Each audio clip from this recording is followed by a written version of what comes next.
Hai, kembali lagi dengan podcast kami yaitu mengenai toxic, tongkrongan asik, di mana sekarang kita sedang berkolaborasi dengan jurusan pendidikan luar sekolah. Saya dari HMJ PLS, Yosepin Jasa Putri. Kali ini kita akan membahas mengenai self love dan insecure. Kita kedatangan tamu yang spesial, istimewa banget hari ini. Lelaki muda, tampan dan berani. Siapakah itu? Mas Halo Reva. semuanya. Halo Mas, apa kabar? Alhamdulillah baik. Seneng banget dengar suaranya Mas Reva ini. Pasti kan banyak tuh yang bertanya, siapakah lelaki tampan ini? Mungkin bisa memperkenalkan diri, kesibukannya Mas Reva, hobi, dan lain sebagainya. Siapa ya aku ya? Aku sendiri nggak tahu siapa aku. Kayak gitu sih. Eh Perkenalkan, saya Revangga Indra Prasta. Em, aku itu kesibukannya sih main teater. Akhir-akhir ini main teater sama produksi untuk iklan video dan juga film. Ya kalau bisa disebut sih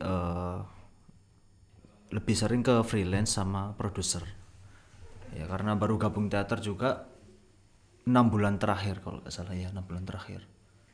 Ya gitu sih. Oke, berarti kayak ikut agensi gitu ya Mas? Nggak, lebih ke komunitas. Kalau agensi nggak, bukan disebut agensi, karena kalau agensi kan kita kayak bener-bener dilatih dan harus ada kayak kontraknya di situ kayak gitu kan. Ini ya bebas, kalau misalkan sibuk nggak bisa datang ya nggak apa-apa, kalau misalkan emang bisa ya datang untuk latihan kayak gitu sih.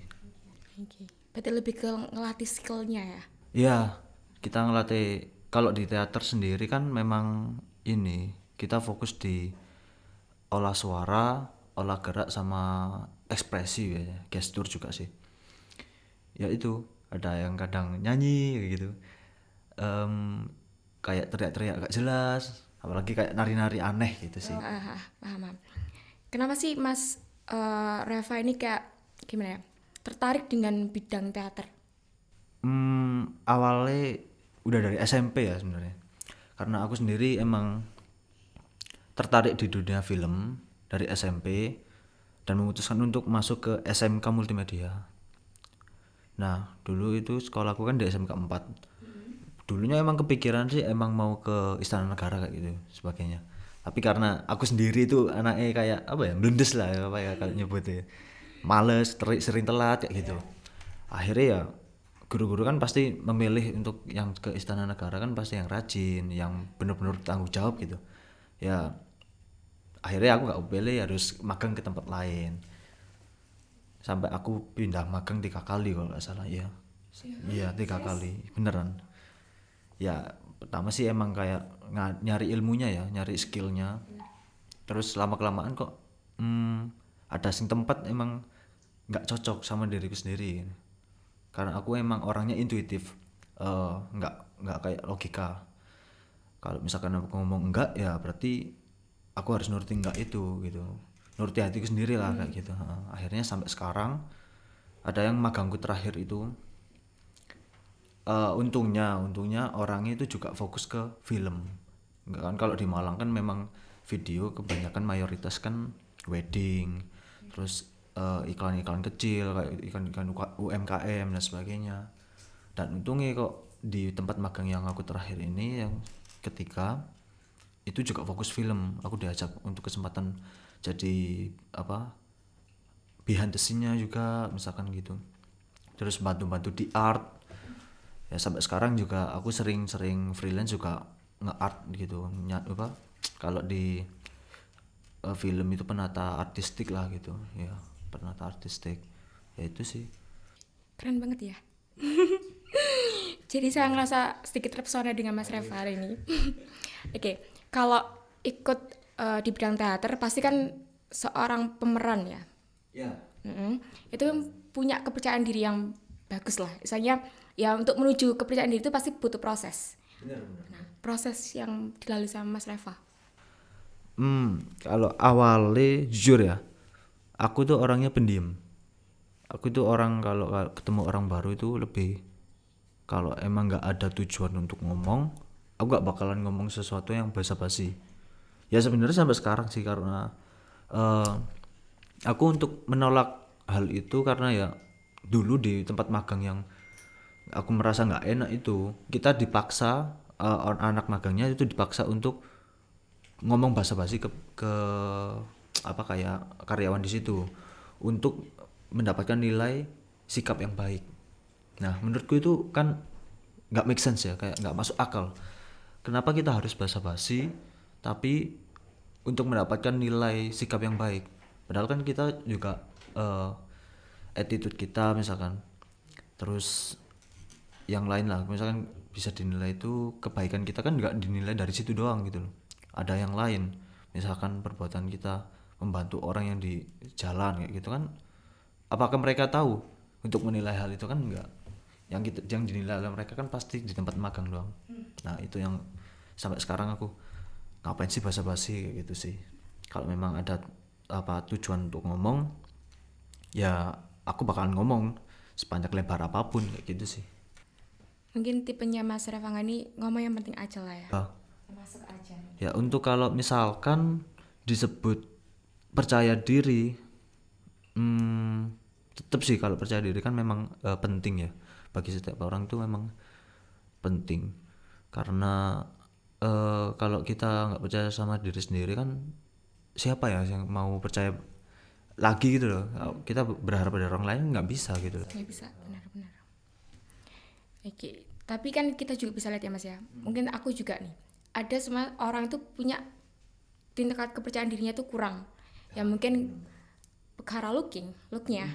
Karena apalagi sekarang kan uh, gembar dengan bahasa good looking. Kalau nggak good looking itu nggak dihargai gitu kan. Gimana sih kalau dari Mas Revanga nih, tanggapannya Mas Revanga mengenai bentuk self love kita itu gimana? Untuk kalau banyak sih memang ya di internet itu sampai ada kayak guyonan lah ya, guyonan kesejahteraan untuk rakyat good looking kayak gitu kan ya. Pelesetan hal kayak gitu itu ya memang di masyarakat sendiri apa relate gitu loh, banyak yang relate. Apa aku pernah dulu itu pengalaman untuk kayak misalkan ngelamar kerja itu skill kita sama, satu sama 3 orang yang lain itu sama, tapi untuk memilih apa kemajuan bisnis, ya namanya kerja pasti orang cari untung, bagaimana cari untung berlebih ya. Kalau cuma skill doang ya juga kita nggak dapat apa-apa gitu. Akhirnya yang dipilih yang good looking, ya apa merasa ya agak kecewa sih bener ya, karena ya aku kan termasuk apa ya besar besar juga di jalan gitu loh, maksudnya teman-temanku ada yang untuk kayak tukang parkir, ada yang pengamen dan sebagainya kayak gitu. Sampai kalau apakah mereka nggak punya kesempatan untuk berkembang, mereka untuk sukses bareng gitu. Nah itu juga ya aku kalau di Instagramku ya pingin itu kalau ada yang namanya, kalau mbak ngelihat itu ya kayak tulisan Voyance. Nah Voyance itu kan aku terinspirasi kayak apa Vogue gitu loh, majalah Vogue kan itu. Kan itu memang model-model kan dipilihnya yang good looking, yang tinggi, yang langsing, yang sesuai dengan ya kriteria model lah standar internasional kayak gitu. Nah tapi aku pengen apa ya untuk mematahkan stigma itulah gitu. Cantik itu juga nggak butuh apa ya, nggak butuh kayak standar-standar orang lain lah. Dimulai dari sendiri itu kan udah mulai terpapar lah cantiknya, itu udah kelihatan. Itu sih yang pingin aku angkat dari, kalau aku pingin di itu sih foto memang ya mirip-mirip kayak majalah Vogue kayak gitu. Lebih ingin apa ya? Mengungkapkan inner beauty mungkin gitu ya. Lebih ke akhlak ya kalau perbuatan kita sehari-hari gitu. Kalau membantu orang kan ya memang banyak sih temanku yang dulu itu kayak anak pang anak apa gitu, kelihatannya emang serem kan gitu. Image orang-orang kan emang waduh arek iki kok ngene kok gitu ya, nakal. Akhirnya dari satu penilaian satu sisi mereka bisa memutuskan terserah lah, aku kan ini kan pendapatku, mereka juga kayak gitu ngapain ini kan termasuk pendapat satu sisi. Padahal belum tentu ada yang apa ada yang misalkan nggak anak pang lah, anak lain misalkan kenapa kok bajunya lusuh, bajunya milih-milih yang dark, tipe-tipe dark yang mungkin nyeremin kayak preman. Nah kalau kalau mbak tahu kan ya beberapa bulan yang lalu lah gitu banyak apa orang-orang itu mulai berjualan barang second, barang bekas itu kan ya orang-orang balik mungkin ke selera ya, karena selera mereka untuk fashion menurut mereka itu bagus ya oke. Dan mereka dapatnya baju-baju kayak yang robek-robek, jadi daripada kelihatan robeknya dikit lebih baik iya dilebih sekalian direnovasi lah istilahnya. Nah itu termasuk apa ya, aku sih kalau ngelihat mereka sih kreatif. Kalau aku ngelihat mereka anak-anak pang itu lebih sering membantu orang daripada orang yang komen-komen itu. Iya. Benar.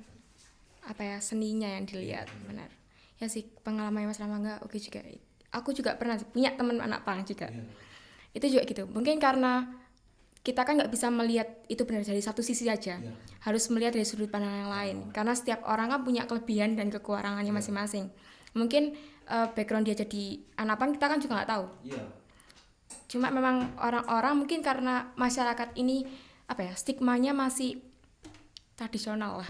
Terlalu konvensional lah, kayak ngikutin ya orang-orang tua zaman dahulu kayak gitu.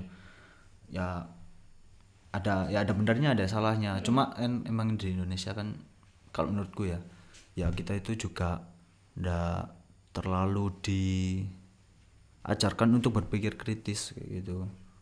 Bukannya melawan suatu stigma ya, tapi memikirkan untuk kenapa hal itu bisa ada dan terus dipertahankan padahal ada yang salah gitu. Memang benar ada beberapa hal yang memang kurang tepat yang mungkin bisa diperbaiki. Kalau menurut Mas Reva sendiri, bentuk self love kepada diri kita sendiri itu seperti apa? Kalau bentuk self love menurutku ya, lebih ini sih, bagaimana kita menuruti kata hati pertama. Apalagi kan banyak di luar sana kan pasti omongan-omongan orang, jangan orang lain, teman sendiri kadang ngomongin apa yang nggak sesuai sama kita tetap kita lakuin karena untuk mereka. Nah itu termasuk apa ya, kalau kita menuruti mereka kan berarti nggak self love gitu ya, mulai menghargai diri sendiri sih kalau aku menurutku dimulai dari situ. Mulai menghargai diri sendiri. Setuju sih juga, karena memang kebanyakan dari kita mencoba untuk memenuhi ekspektasi dari orang-orang. Iya benar. Kayak sama orang ini bilang kayak kamu kurang pas ini deh, harusnya ini, padahal ya memang karena gimana ya, sudut pandang orang lain apa yang menurut kita baik juga belum tentu menurut mereka baik. Mereka ngerti lah apa alasan kita kayak gitu kan, belum tentu mereka ngerti juga kayak gitu sih. Oke. Untuk self love nya kepercayaan diri, selain itu Untuk apa selain yang tadi, selain menuruti kata hati sih menurutku bakalan lebih bagus kalau kita apa ya, menambah ilmu ya, mungkin menambah ilmu. Itu ilmu kan nggak harus apa ilmu misalkan, kalau aku nggak suka matematika jujur karena nggak suka matematika. Oke, aku bukan melawan hal itu tapi tetap belajar, cuma nggak nggak sefokus itulah. Tapi aku lebih suka ke misalkan filosofi apa, terus misalkan belajar tentang bisnis, motivasi, itu ya bentuk self love juga sih menurutku. ya, lebih memperkaya diri dengan ilmu daripada mendengarkan bacotan orang lain mungkin. Bener, ya bener soalnya karena memang kadang dibacotin juga nggak enak kan. Iya, apalagi kan apa kita udah stres mikirin tugas, mikirin pekerjaan, aduh tambah dibacotin orang lagi kan makin nggak enak.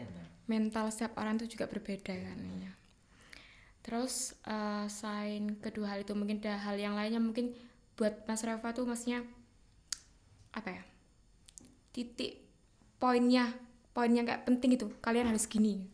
Mungkin berhubungan sama yang poin kedua tadi ya, tegas itu sih, maksudnya kita harus kalau misalkan bilang enggak ya enggak, iya iya.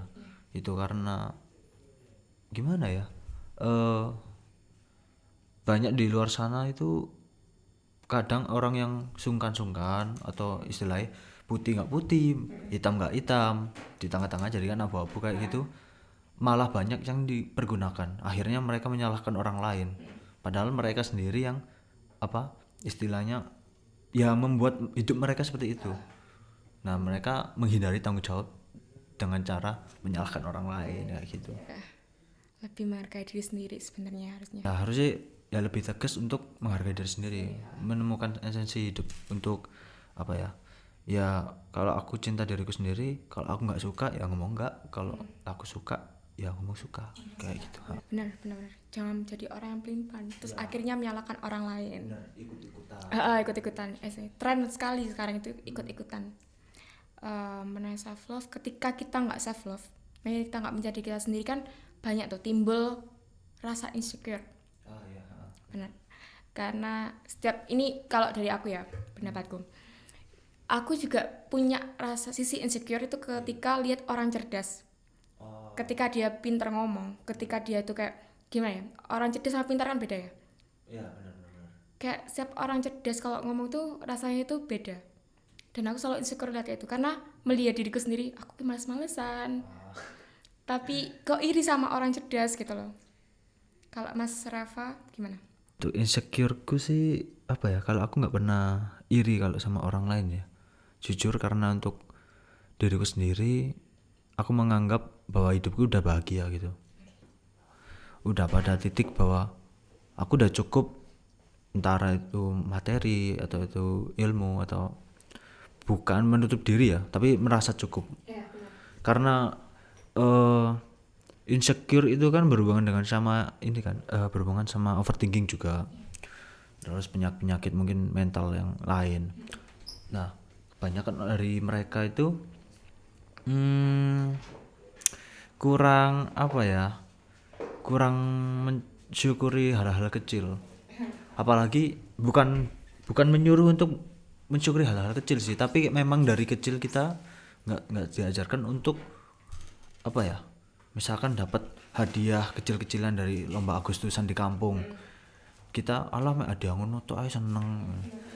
Jadi akhirnya kita apa ya, nggak istilahnya, kalau aku belajar psikologi itu ada yang nama alam bawah sadar kan ya.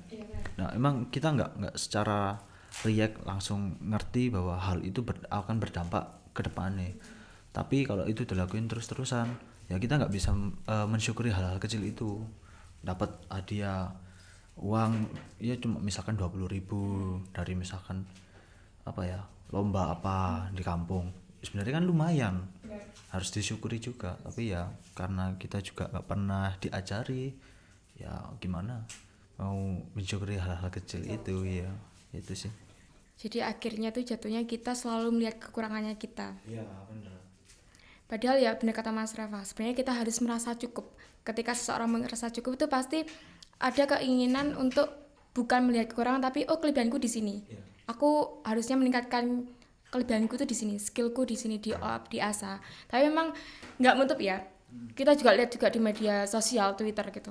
Insecure perkara yang tadi, perkara overthinking, mungkin bagi orang-orang yang menjalani hubungan itu kan juga kan, itu kan pasti ada rasa insecure gitu.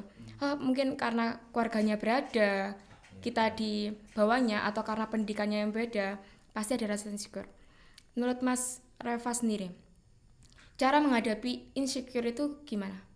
Selain mensyukuri ya hal-hal kecil. Kalau aku sih memperbanyak kesibukan ya.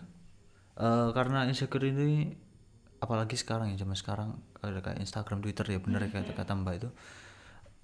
Kita diharuskan kayak siapa yang upload paling banyak atau siapa yang upload paling cepat itu yang ternotis atau mendapatkan perhatian dari orang-orang.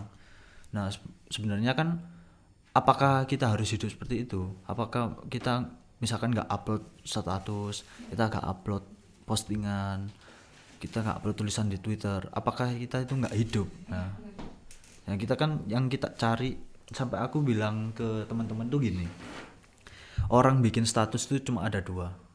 Yang pertama cari perhatian, yang kedua promosi dagangan biasanya. Nah, selain itu nggak ada. Orang kalau nggak dagang ya promosi dagangan nih, ya pasti cari perhatian. Emang ngapain kalau mau upload status kan? Ya, gitu. Kalau Mas Rafanga sendiri pernah nggak sih ngerasa insecure dalam komunitasnya? Masuk awal-awal nih, pas masuk awal-awal. Oh, banget. Karena Apa Mas? oh, ya soalnya em, aku juga udah lama nggak di dunia acting gitu kan. Aku udah gabung teater itu terakhir kan SD. Nah, kalau di SMP itu lebih ke musik, musik tradisional gitu. SMK malah aku full ke video. Ya akhirnya ya tetap tertarik dunia acting untuk mempelajari dunia acting. Akhirnya apalagi kemarin kan masa pandemi di rumah udah bosen gitu kan. Ada kerjaan ya cuma dikit-dikit, akhirnya kan banyak waktu luang mikir untuk gabung komunitas. Ketemulah komunitas ini ruang karakter gitu, itu lebih ke teater sama ya teater entertainment sih. Kalau insecure awal-awal dulu itu karena ya ada senior tuh jago acting menurutku banget, karena sekarang ya juga dia jadi artis di Malang lah gitu loh istilahnya. Eh, dan juga ada yang senior yang pintar nyanyi. Nah itu yang aku bisa nggak ya gitu. Aku bisa nggak sih kan, karena aku juga pingin apa ya berkembang, bukan untuk mengalahkan mereka tapi pingin ngetes skill juga gitu loh. Tapi karena baru masuk ya pastinya kan insecure kayak aduh kalah lah mbak iki mbak iku. Ya itu sih. Kalau kalau mbak sendiri biasanya insecure apa? Selain tadi masalah orang cerdas, apa ya? Kadang insecure-nya itu mungkin ke perihal pakaian, Oh, fashion. fashion. Maksudnya apa ya? Banyak orang yang berpendapat kalau lihat aku nih dikomunikasikan ke hal yang negatif. Maksudnya kayak mungkin karena penampilanku yang Cara berpakaian. benar. Akhirnya dari situ akhirnya ngerasa insecure gitu. Apa sih yang maksudnya aku pengennya tuh nyaman dengan pakaianku seperti ini, tapi masih banyak orang yang mengomentari. Akhirnya tuh bawaannya setiap pakai baju nih, wes bener gak ya, wes bener gak ya. Tapi kalau sampai aku pakai baju yang bener nih, sedikit benar lah. Dengaran kok nggak kami kok gini, kak rasanya kayak, hah? Terus aku harus memakai baju apa gitu. Ya, sama. Aku kan juga suka kayak fashion tipikal-tipikal apa ya, grunge ya mungkin ya. Kayak mungkin lebih ke aksesorisnya lebih ke rantai atau apa ya. Itu ya kadang orang kan kok preman akhirnya gitu ya kan. Gitu. Sebenarnya tapi tetap kalau aku sama orang lain sih sekarang lebih nggak peduli omongannya. Kan ini styleku gitu. Jadi aku mengurangi rasa insecure dengan rasa bodo amat lah. Amat benar-benar. Tapi kadang juga untuk bodo amat tuh sulit. Terkadang ya hati bodo amat iki eh, suatu apa ya, mungkin mereka lontarkan kata-kata itu juga berat gitu, apalagi misalkan menyinggung hidup atau pekerjaan gitu. Waduh iya nggak ya, bener gak ya gitu. Iya, bener sih. Kadang-kadang juga ada yang kayak selama ini aku kuliah. Gue PLS nih jurusannya PLS. Besok pas lulus jadi apa? Itu insecure juga akhirnya. Padahal ya kan setiap orang itu kan sebenarnya aku lihat kan untuk kita proses ya. Proses mencari ilmu, proses kita untuk beradaptasi dengan masyarakat, bukan untuk propernya untuk masa depanku akan bagus ketika aku kuliah, nggak gitu sebenarnya. Oke, harus sama dengan jurusannya. Nah, padahal juga kan ya kita juga bisa dapat pekerjaan sebenarnya kan dari teman, bisa dari gitu relasi, dari kenalan. Aku sendiri kan sebenarnya basicnya emang video sama desain, akhirnya bisa jadi talent main film dan sebagainya gitu ya karena temen, karena ditawari kamu bisa acting mau nggak main di sini main di situ. Ya awalnya project-project gratis sampai akhirnya ya lumayan lah kalau misalkan anak seumuranku itu kalau kerja mungkin anggap aja UMR gitu ya. Nah aku nggak harus kerja 1 bulan sama seperti mereka, bahkan nggak ada 1 minggu aku udah mendekati angka mereka kayak gitu. Ya Pak, perjuangannya awal-awal ya harus ikut-ikut nambah jam terbang lah, ikut-ikut project gratis, bahkan ikut-ikut apa ya kayak komunitas film dan sebagainya, menambah ilmunya kayak gitu. Mungkin dari situ memang kita ditempa untuk ya cari jati diri lah istilahnya. Iya, ya selama pandemi kan juga ini kan apa banyak waktu yang luang itu membuat kita berpikir, ngobrol sama diri sendiri. Emang aku pengen jadi apa sih ke depannya? Kalau misalkan 20 tahun lagi ada pandemi lagi kan, apa yang kita akan lakukan gitu loh? Apa kita udah ready? Ya itu kan, itu sebenarnya jadi dasar pikiranku untuk menambah relasi, menambah kenalan. Karena kan aku udah bilang ya di awal, aku itu orangnya pendiam awalnya. Akhirnya sekarang lumayan lah, udah bisa mengatasi rasa diam itu untuk ya ngomong dengan orang, berani ngomong, ya nambah teman, nambah kenalan kayak gitu. Pastikan Mas Reva nih punya apa ya, pengalaman insecure yang bikin trauma mungkin, atau hal-hal yang kayak bikin pikiran tuh jadinya ke diri sendiri tuh kurang apa ya, selalu merasa kurang lah. Proses healingnya Mas Reva.